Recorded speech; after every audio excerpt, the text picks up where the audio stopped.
All right, ladies and gentlemen, welcome back. We're going to be having a talk with somebody. I'm excited to talk with Andreas Beer. How you doing today?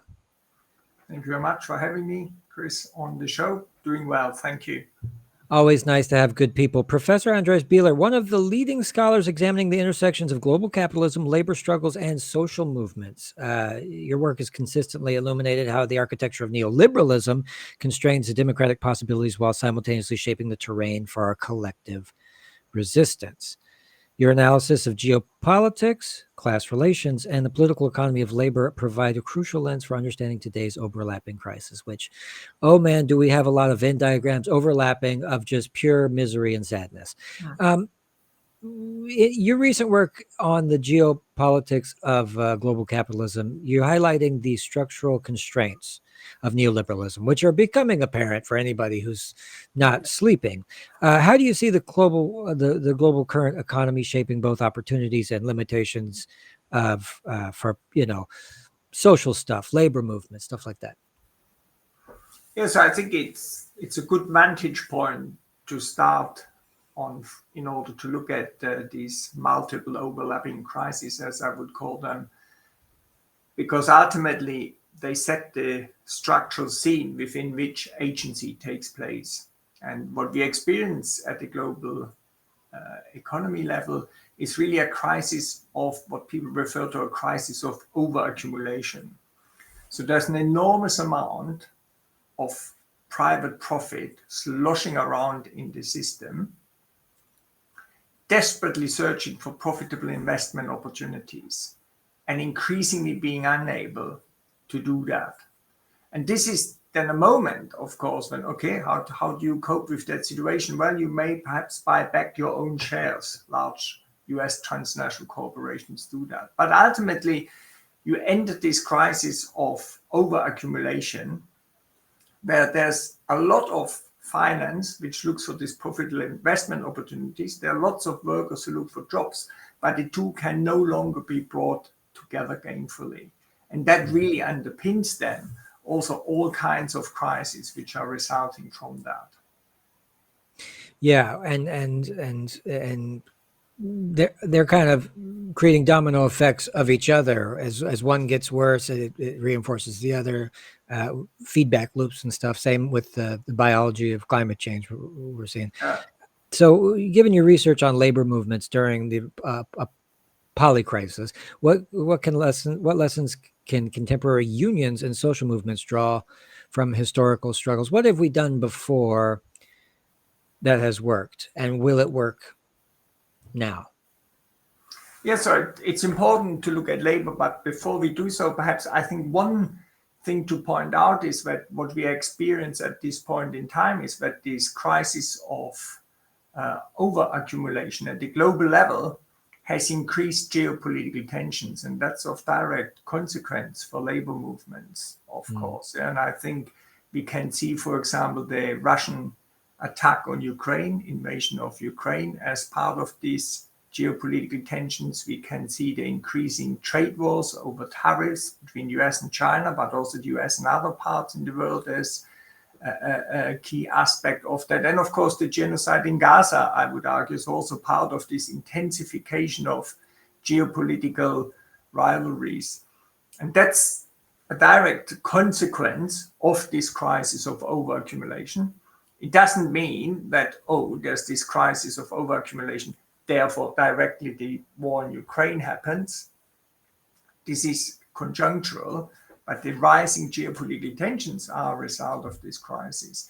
And that puts labor movements in a very difficult position. Yeah, so workers are being called upon to take sides. Where should we position ourselves, for example, in the war on Ukraine? And I would argue, actually, in this kind of geopolitical rivalries, inter-imperialist rivalries, as some refer to, it's not for workers to choose sides, yeah, because they are going to be the ones who are going to be victimized as a result of those who are doing the dying in the front line. And really, from a worker's perspective, this kind of inter-imperialist rivalry is a very tricky situation. Then you would say that the working class primarily needs to be anti-war at all times, otherwise they become military fodder. Yeah, that's a very good point. Yeah, I think from a labor perspective, from a trade union perspective, I think it's really important to mobilize against war, and especially at this point in time, the increasing militarization of our societies. And that happens in Asia, that happens in Latin America, but of course it also happens in Europe, where countries are ratcheting up their spending on arms production. And from a workers' perspective, I would argue this is one thing one needs to oppose. Is the old school way of neoliberalism letting other countries make their goods for them and outsourcing all the factories and stuff, deindustrializing their countries and stuff? Is this one of the things that's a crisis right now? So interestingly, yeah, good point to refer to. Of course, so the tensions in the global free trade regime affects directly the production which has been organized in global value chains across borders. And so that undermines it. And so there are calls for reshoring or nearshoring of production in order to be more self-sufficient, to be more independent of these kind of tensions. I think what we really experience there is that states compete with each other over attracting transnational capital investment into their areas. So when Trump is putting tariffs on free trade, that doesn't mean that he wants to undermine completely free trade, but he would argue that transnational capital should more concentrate on the US with its investments or the near neighbors. And we see, for example, including also Chinese investment going to Mexico now in order to reach this North American market, considering we have there the free trade agreement between the US, Canada, and Mexico. Just to let you know, my picture is frozen. I'm not sure. I see that. Yeah. We're just making the do. I can still see you, but yeah. Okay. But I suppose that the information is still there. I think that might be on your end, but maybe it's on my end. It's hard to tell. You can press the camera button on and off, and you can see if that does anything. Yeah, I don't think, because I talked to Dean Baker yesterday, and he seemed to think that a certain amount of globalization was fine. Like we can have some, and I argued that I think we need to bring back manufacturing. Of course, this won't happen, and it doesn't look likely because it's too expensive and the system won't allow for it. But what do you think about manufacturing as an important metric of, the strength of the country? Would it work? So manufacturing is, of course, an important sign of the strength of a country.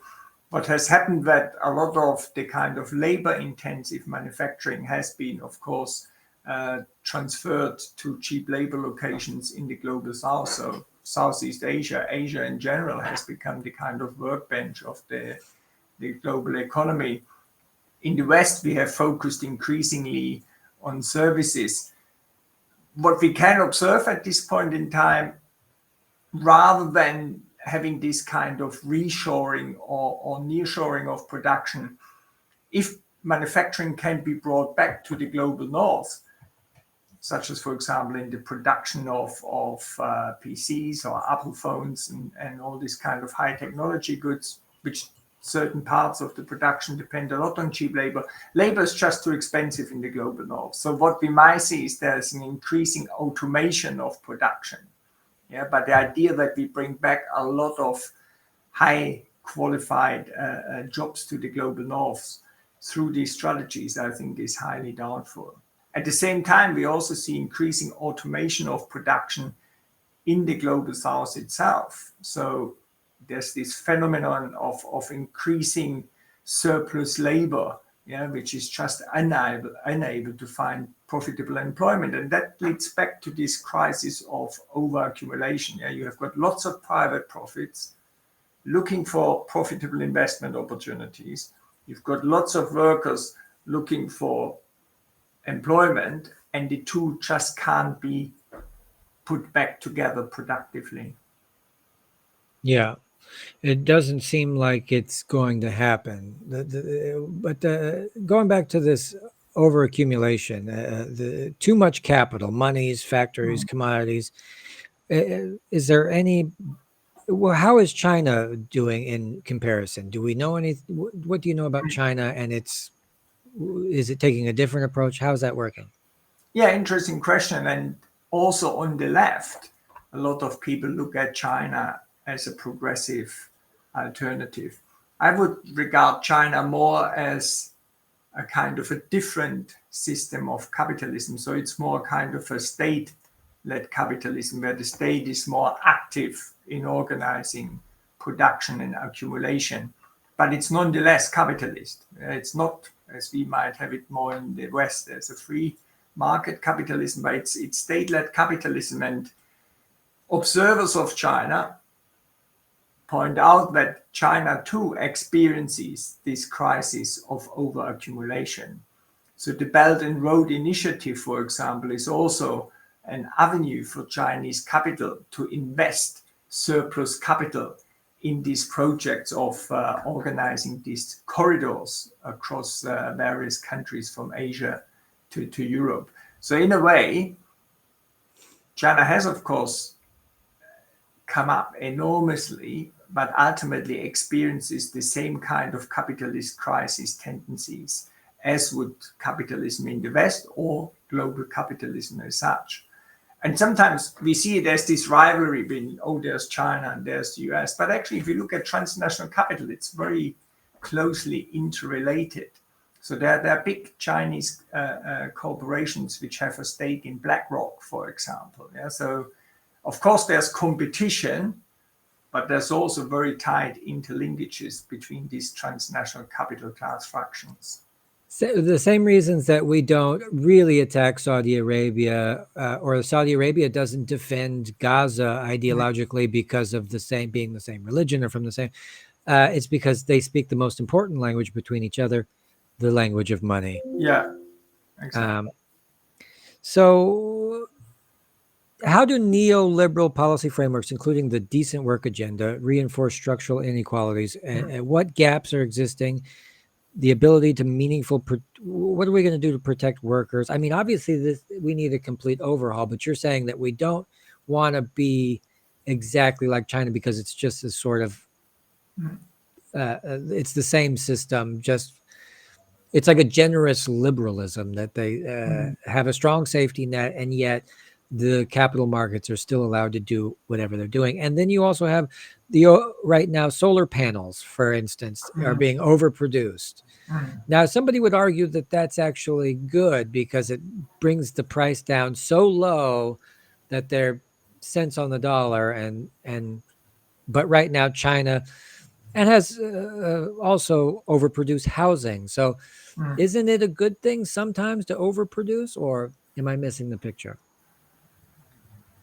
Well, if you overproduce use values, so social housing for people who are in search of housing, or solar panels in order to provide affordable clean energy, in a way could be seen as positive. However, overproduction within a capitalist system where the focus is not on use value but on making profit from the surplus value of selling the commodities, if you have too many of the commodities and they can't be sold, then you enter crisis condition.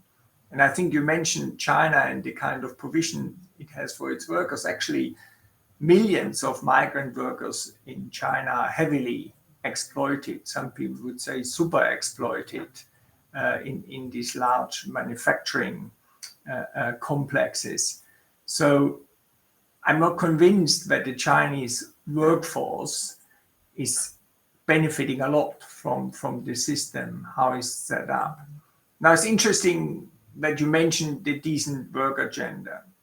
And I think as such, that looks really good because it says, okay, workers, of course, have to work in order to get an income, but they should work in good working conditions with pensions, health insurance, and paid holidays. Yeah, there needs to be a basic, decent foundation for the employment contracts. And in many respects, this goes back to the post-war period in Western Europe, North America, 45 perhaps to the 1970s, 1980s, where in this kind of 40s accumulation regime, of course, employers controlled the workplace, but workers were compensated by rising wages, good social public services, stable jobs, full employment. And the idea of the decent work agenda is a bit to expand that understanding of good employment to the rest of the world. And I think as such, as an aspiration, that's very positive. I think as a campaign strategy for the international labor movement, that's also good because you want to push for good working conditions. I think in practice, however, it overlooks that these very good working conditions during these so-called 30 glorious years, from the 40s to the 70s, they also depended on exploitation of workforces elsewhere in the global south when it comes to the extraction of raw materials, for example. And when we look at the global level and these dynamics of uneven and combined development, then the idea that you can roll out this kind of decent work across the world is just not realistic. Yeah. So I think it's a good campaign start in order to focus on reforms. I'm less skeptical about to the extent to which it is actually practical for workers. Right, right. It might just be more duct tape on a hole rather than getting a new boat. Yeah, Like we might need a new boat, people. yeah, yeah. I'm not too sure that with the power imbalance as it is and the amount that's the media is currently, there's mergers left and right. I know Ellison just bought a few different media organizations, and he's buying TikTok and all this stuff. As that, I don't see that neoliberalism giving up the reins of power so easily. But nevertheless, I'm still hopeful. But so from a political economy perspective, what concrete strategies or institutional forms could realistically challenge these entrenched capitalist structures? So what, in your opinion, what can we really do? Yeah. So interesting. So I've done some research on struggles against water privatization in Europe. And it was interesting because these were really, to some extent, very successful campaigns which had clear victories. And what was interesting in these struggles was that they were based on very broad alliances of groups. So you had trade unions as part of these water struggles because they realized whenever their workplaces are being privatized, job losses and deteriorating working conditions, lower wages are the result. So they opposed water privatization, whether it was in Italy, whether it was in Ireland. We had in the Greek cities of Athens and Thessaloniki, whether we had the European Citizens Initiative at the European level. Trade unions were part of these broad alliances against privatization of water. But we also had environmental groups, which were part of the alliance because they argued, well, whenever profit comes into water management, nature is the first to lose out. So they cooperated. They had citizens' committees and social movements as part of the alliance because citizens experienced dramatic increases in water costs, sometimes 100% and more, the moment their water companies were part privatized. So you had really very broad alliances, and there was the development of an understanding that actually, whether we come as trade unionists, as environmentalists, or citizens to the alliance, throughout the process of struggle, we've become transformed into water protectors, water activists. Yeah, so a new kind of consciousness emerged, which realized that actually there are certain issues which affect us all, which stretch from the sphere of production to the sphere of social reproduction. And that then also links into issues such as clean air, such as social housing, such as good public transport. And I think these kind of broad alliances in contesting this privatization of water is a key neoliberal strategy to expand accumulation. These broad alliances are not automatic, but they can be successful, depending on how the particular struggles are unfolding. And so I would say in that area, these broad alliances were clearly a significant indicator of what might be possible. Never guaranteed, but possible.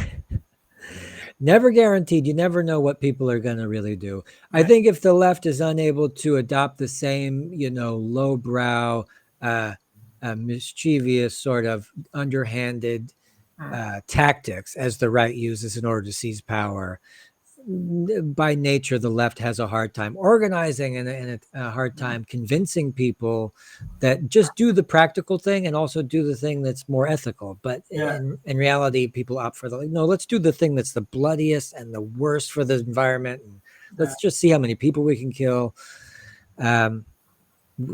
I personally, I go out for Marxism. If we're going to have a world, let's make it equitable. But humanity in general, I don't know. I don't know if we're going to make it, Andreas. I think it's quite interesting when you look at current struggles.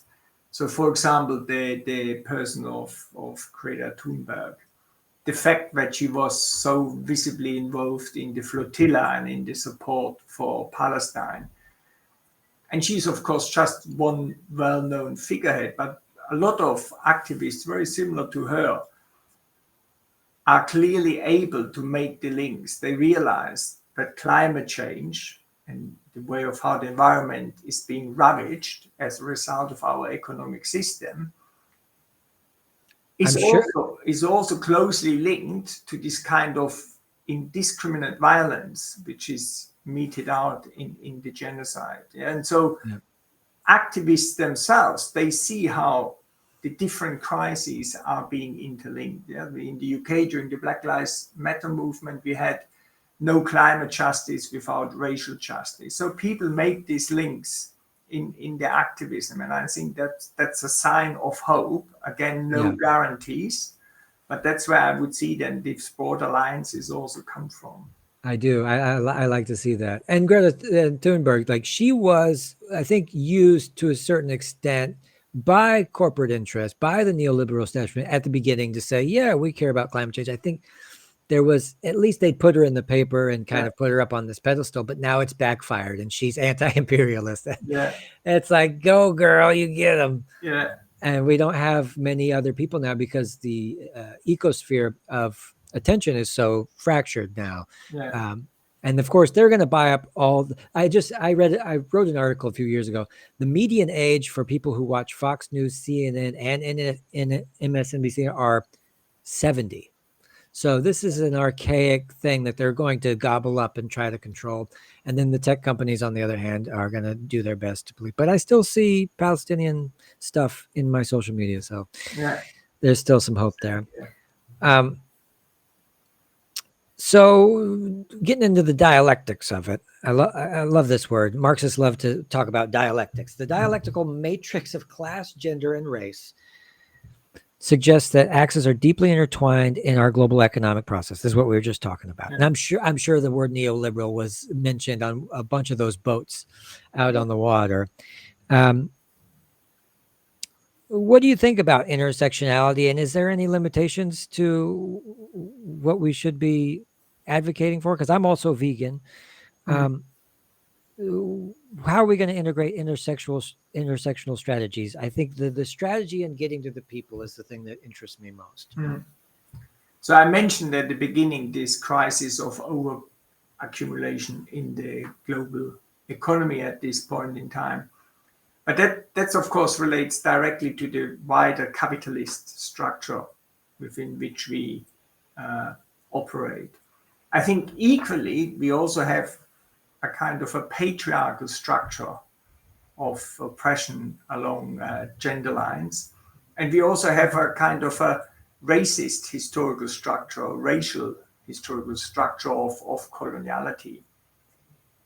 And those different aspects, class, gender, race, intersectionality sometimes sees them next to each other, whereas I would argue that they are very closely internally related. So when capitalism emerged, historically in the 15th, 16th century, it emerged into an already existing system characterized by patriarchal forms of oppression. And equally, when capitalism expanded, this expansion came together with racist forms of oppression. They are most visibly seen in this Atlantic slave trade, which underpinned really this outward expansion of capitalism.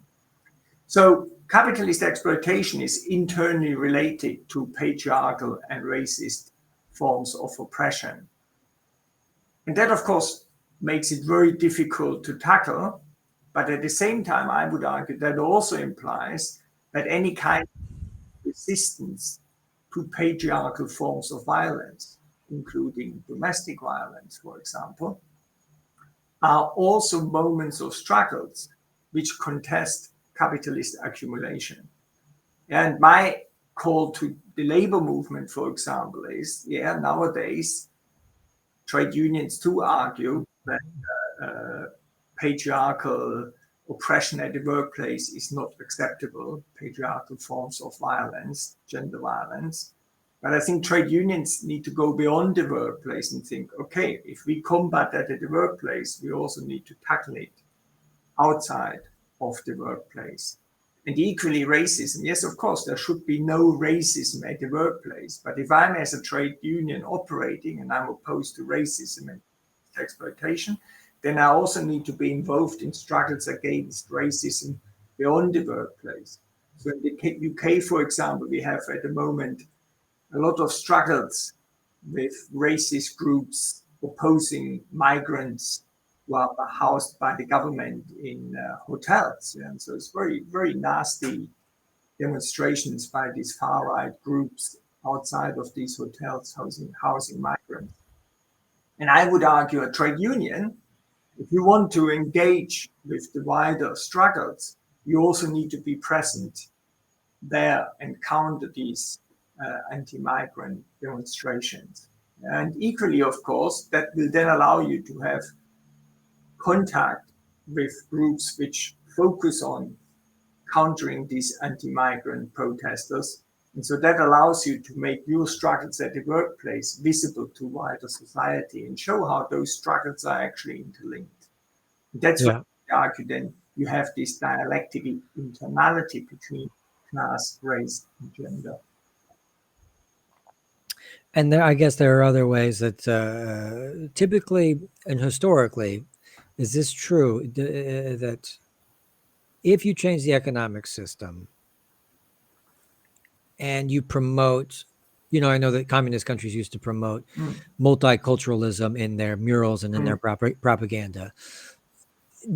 Does racism become less? Do these problems become less? And are they more pointed in a neoliberal society? Are these culture war things shoved down our throats?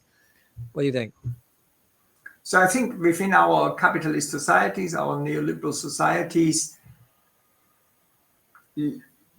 ruling classes often use racism and patriarchal forms of oppression in order to fragment the working class. So they would intensify the divisions along these lines. But I would also argue that simply changing the economy would not automatically result in overcoming differences and oppressions over race and gender. So it needs to go hand in hand. But I think what we can say is that capitalist exploitation is deeply intertwined with racist and patriarchal forms of oppression. So by contesting capitalist exploitation, we also need to contest racism and patriarchy. So a lot of things are going to happen here in the future. Apparently, a lot of the technological progress that we're having is going to be exponential from here on out, and we're going to see a lot of things moving and shaking. AI is one of those things, and I think right now Wall Street is using their propaganda arm to play down the risks of, mass layoffs from, AI taking people's jobs. I see it from studying and using AI myself, seeing what it can do, know that this is absolutely going to happen. And I have the feeling that they're going to keep watering down until things get really bad. And then we have to get some kind of universal basic income or something, anything to stop it. But at the very last, they're squeezing the last bit of capital they can out of us before the shit hits the fan. What do you see AI doing in terms of these power imbalances, and what would you say is the best way to go about this? Yeah, so I think technology as such, I would argue, is at first sight at least is also neutral. So it depends on us what we do with technology. Now, within a capitalist system, the way of how AI is being picked up, I would argue that has potentially disastrous consequences. So when I spoke about this crisis of overaccumulation, and such crises do not imply that capitalism is automatically to collapse. There are always kind of strategies available to capital to overcome these crises. And one way of doing so is to find new growth points. An AI investment into artificial intelligence is one of those areas where a lot of private cash is currently being invested in the hope of generating returns in the future. So it's a growth point, artificial intelligence. And of course, at the same time, we have this constant competition between different capitalists over improving the technology underpinning production. So you produce more cheaply with the help of the latest technology by employing fewer workers. But that, of course, means that over time, fewer and fewer jobs will be available, with more and more production being taken up by artificial intelligence. And I mentioned in China how even there you have increasing jobs in Foxconn factories being automated with robots.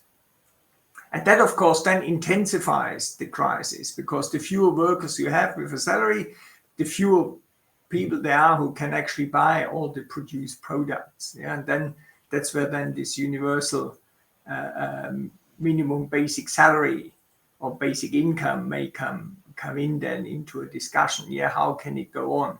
And I think that's a bit the situation with capitalism. The collapse is not automatic. It can be mitigated, but ultimately a crisis is always only ever being postponed to reappear at a larger scale. And artificial intelligence at this point in time is one of those tools which allows a further postponement of a yet then bigger crisis. And like most things, it'll be liberating at the beginning for a lot of people, but then maybe squashed down to be more state friendly or whatever later, or neoliberal friendly. I've already seen the changes within the tools that I'm using. Such is the way. I will say, I think historically, from the beginning of time, the majority of people have just given power blindly to people with with a boisterous voice or a big ego, and it's hard to imagine a future where we can make this happen. But I think all the communist revolutions, for their successes and failures, they seem to have at least attempted to do this, what we're looking forward to, a futuristic, luxurious, communist kind of life, and I think best case scenario that's what we're in for. But we have a lot, like you said, a lot of existential stuff to worry about. So is there any examples right now or historically that you think come close? I know Yugoslavia had a lot of success. Is there any models that you feel like come close to the ideal when it comes to economies? So I think you're right that the real existing socialism, as it was often referred to, the intentions at the beginning were of the best kind, yeah, to really establish an alternative society. They failed often fairly spectacularly also because it might be difficult, yeah, to have this communism in one country within an overall capitalist world system. Perhaps that's not even feasible. And if one thinks back to Trotsky and Lenin, they always thought that the Russian Revolution was just the starting point, but that other countries would follow. It was then Stalin who argued, well, we have communism in the USSR in one country. So those bigger experiments, I think we can now say they failed. There are good signs, or have been good signs, in Cuba, I would argue. Venezuela is very difficult nowadays, but there were moments, perhaps 15 years ago or so, where one would say there are some positive traits. I think the encouraging thing is that around the world, there are always people who experiment with alternative forms, different forms of living, often small scale, sometimes also a bit bigger if we think about Rojava and the Kurdish population there, or if we think about the Zapatistas. Nothing of these experiments to date has really gained a momentum which would make them dominant. But I think the very fact that we see people experimenting with alternatives to our existing economic system, that shows the human potential, yeah, for alternatives. How did Gaddafi's third way measure up to some of the Marxist, ideas? That would be tricky to. I'm not an expert in Gaddafi in Libya, so that would be. Well, we're naming those that tried different things, had some experiments. Yeah. I mean, it was certainly a much more stable country under Gaddafi than it is today. Some people would say perhaps the political freedom was not that extensive as we may want, but again, that's for others who know the system better to judge. I am a big fan of nationalize your oil and be anti-imperialist, and then give it all away to your people and make sure they have good lives. Sure, why not? No, I think that's good. And of course, there was this moment of independence in the global south, or as it was called, the third world back then. Very, very often, though, these countries then turned more to becoming some kind of bourgeois nationalist states, being integrated in the global economy with their own local capitalist classes and the way of how they became then interlinked with transnational capital. So a lot of the hopes and optimisms of these newly independent countries were then pretty quickly smashed. Yeah. Over the years. Yeah, we were talking about the disasters of communism or whatever happened to these poor people. It can't be understated that we went to Indonesia and we armed a bunch of people. They killed 1.5 million people, something like this. Yeah. So it wasn't without, like you said, can you have a communist country in a world ruled by capitalists? No, because they're constantly trying to undermine you and overthrow you. Bieler, for example, and Allende. Yeah. Right. The IMF came into a lot of places and flipped them in a way that Yugoslavia was one of them that needed a loan from the IMF to keep going, and then they got into a debt cycle. Then we inflamed tensions with the Bosniaks, and we went down there and peddled ethno-nationalism and told them to go for it, gave them weapons, and that's how we do it. Well, Andreas Beer, I wish I could see you, but I guess that's the way it goes. Come back and do this again. I had a lot of fun. Good. Enjoy that. Thanks a lot. And keep in touch here. We'll sign off to everybody. We'll talk right after this. Bye, everybody. See you. Bye-bye.